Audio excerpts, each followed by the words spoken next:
My name is John Walker. I've never believed in ghosts. I've always believed that every strange event has a logical explanation. At least, that's what I used to believe.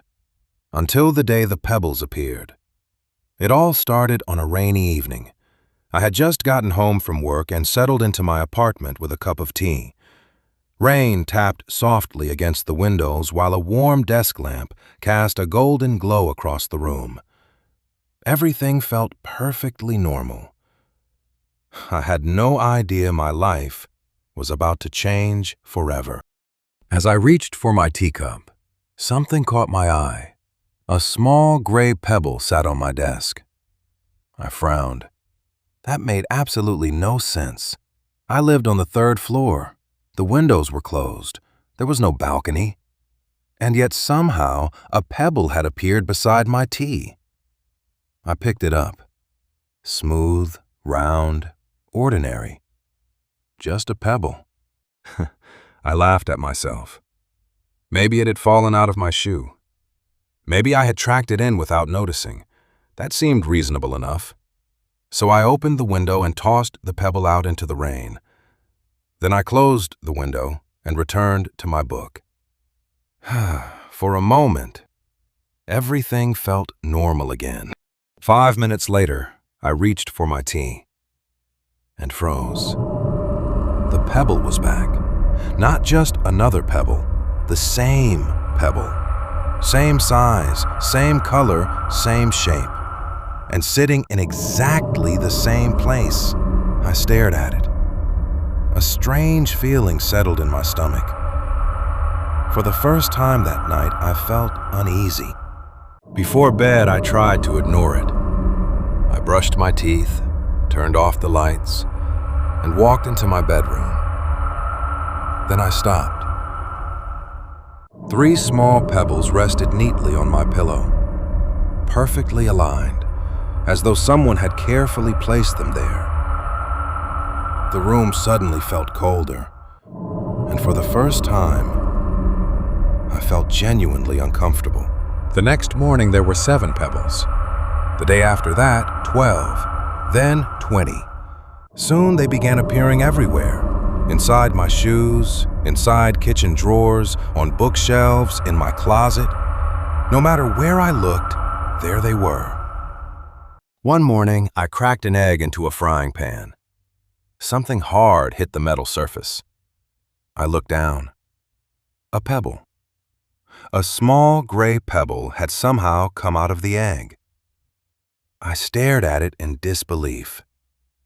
That was the moment I stopped laughing. Whatever was happening wasn't normal, and deep down, I knew it. I started asking questions. I questioned my neighbors. Nobody knew anything. I questioned the building manager. Nothing.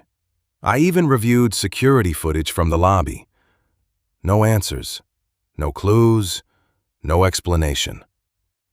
The mystery only grew deeper. Around that time, I noticed a black stray cat hanging around the building. It seemed to appear whenever I found new pebbles. One evening, I crouched down and looked at it. Do you know something I don't? The cat simply stared at me and walked away. For some reason, that bothered me more than it should have. The number of pebbles continued to grow. I started counting. 43 on Monday, 78 on Tuesday, 131 on Wednesday. After that, there were too many. Every day brought more. Every day felt stranger than the last. Eventually, I dedicated an entire spare room to storing them. Buckets filled with pebbles, boxes filled with pebbles, plastic containers stacked from floor to ceiling. Still, they kept coming. No matter how many I removed, no matter how many I threw away, there were always more waiting for me the next morning. Then came the night that changed everything. I woke suddenly. The digital clock beside my bed read 2:17 a.m. At first, I thought I was hearing voices outside. Then I realized something terrifying. The voices were inside my apartment. Very faint, very distant, but definitely there. I climbed out of bed.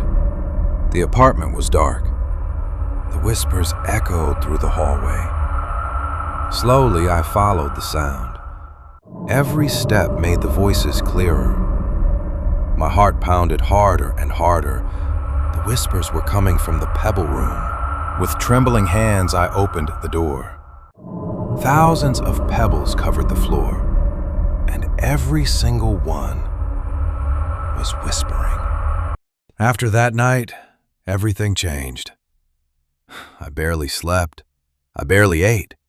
The whispers followed me everywhere. At work, in the grocery store, even in my dreams. Every time I closed my eyes, I heard them. Bring it back. Bring it back. Bring it back. Week after week, the voices slowly drove me toward madness. Then one afternoon, I noticed something different. Among thousands of gray stones sat a single black pebble. Just one. I had never seen it before. Slowly, I picked it up.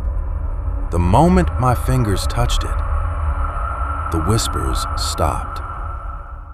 Completely. The silence was overwhelming. For the first time in weeks, there was peace. The black pebble felt warm, almost alive. When I turned it over, I discovered a symbol carved into its surface. A small arrow, pointing north.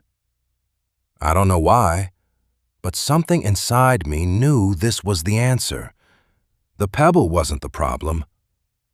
It was the key. The next morning, I packed a bag and left.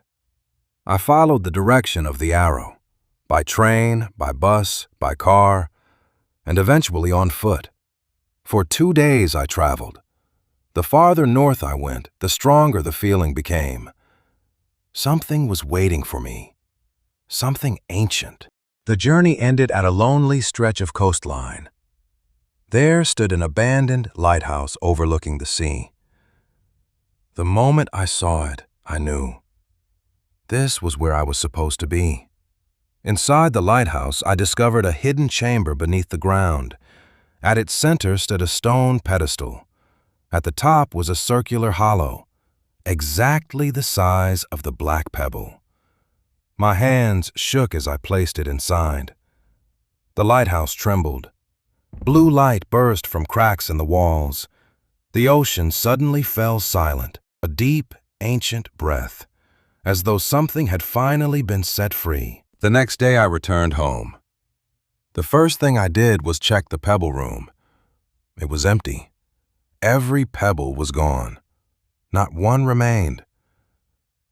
Relief washed over me. Then I noticed something on my desk.